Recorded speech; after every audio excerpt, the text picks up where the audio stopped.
मैंने एक प्रश्न पूछा था, पिछले सप्ताह सरकार ने जवाब नहीं दिया, तो उसको फिर से आज रखा गया था।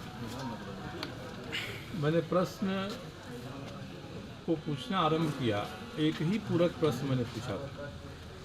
मंत्री ने जवाब दिया था कि जो दवाएं अधिक रेट पर भारत सरकारी कंपनियों से वे खरीद रहे हैं, नीचे करो जितना था। तो मैंने पूछा था कि ये निर्देश जो भारत सरकार के रसायन उर्वरक मंत्रालय का है, ये सलाहनुमा है कि ये बाध्यकारी है?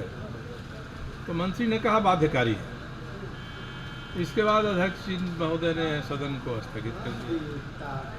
मैं अध्यक्ष महोदय से मिला और मैंने कहा कि मंत्री ने गलत उत्तर दिया है, मंत्री ने सदन में झूठ बोला है, गुमराह किया है, तो इसके लिए आप मंत्री पर अवमानना की कार्रवाई चलाइए।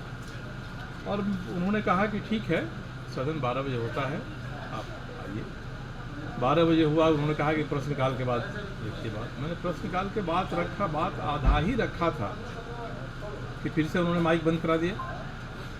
मैंने यही रखा है और मैंने पत्र दिया है कि भारत सरकार के रसायन और उर्वरक मंत्रालय ने रेलवे बोर्ड को लिखा है।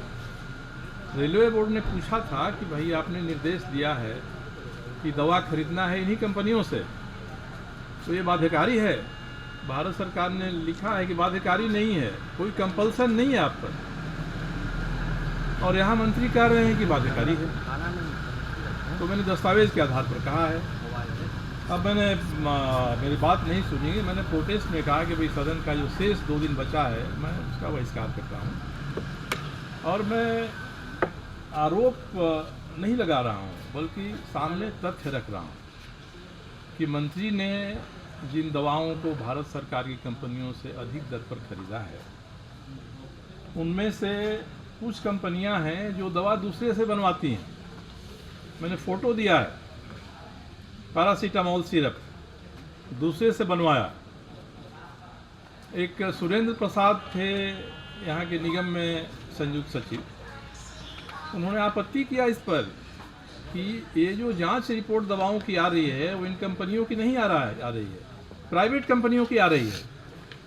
अब उन्होंने प्रोटेस्ट किया, प्रोटेस्ट सही था, ये सारी चीज़ें फाइल में दर्ज हैं, तो उनको स्पष्टीकरण पूछ दिया वहाँ से, तो वो रिटायर हो गए हैं। तो भारत सरकार की कंपनियाँ जो आधा चौथाई दाम पर निजी कंपनियाँ दवा बनाती हैं, उन्हीं से ले रही हैं और ऊंचे दाम पर आपूर्ति कर रही हैं। ये मैंने दस्तावेज के साथ साबित किया है। और अब मैं ये कहता हूँ कि मंत्री का इंटरेस्ट क्या है इसमें? कांग्रेस के एक बड़े नेता हैं जो पिछली बार कार्यकारी अध्यक्ष के पद पर भी रहे हैं, उनको कर्नाटका एंटीबायोटिक का CNF मिला हुआ है इस राज्य में। सबसे अधिक आपूर्ति कर्नाटका एंटीबायोटिक ने किया है। इतना ही नहीं, एक और मैंने नाम दिया है, एक फार्मास्यूटिकल कंपनी रांची की है, जिसने कर्नाटका एंटीबायोटिक से एग्रीमेंट किया है कि जो दवाएं झारखंड में बिकेंगी 12 से 15% कमीशन मिलेगा उसको। तो जांच तो इसकी होनी चाहिए। ऊंचे दाम पर दवा खरीदिए, सरकार के खजाना को चपत लगाइए, अपने उसका लाभ उठाइए, सदन में झूठ बोलिए।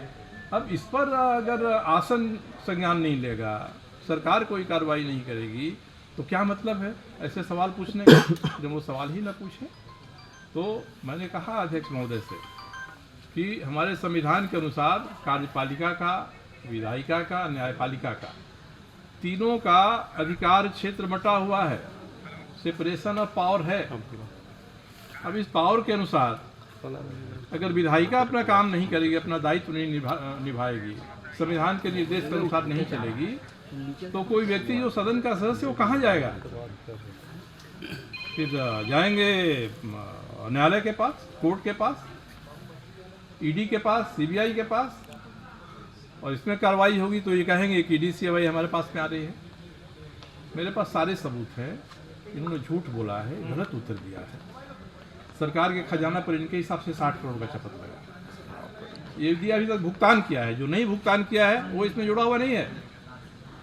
तो आप सरकार के खजाना पर चपत लगाइए, नुकसान पहुंचाइए, अपने लाभ लीजिए, सदन में झूठ बोलिए, और उस झूठ को अगर आसन का संरक्षण मिलता है, और मुझे बहुत तकलीफ आज इस बात की भी है, कोर्ट जाना बड़ी आसान नहीं होता है।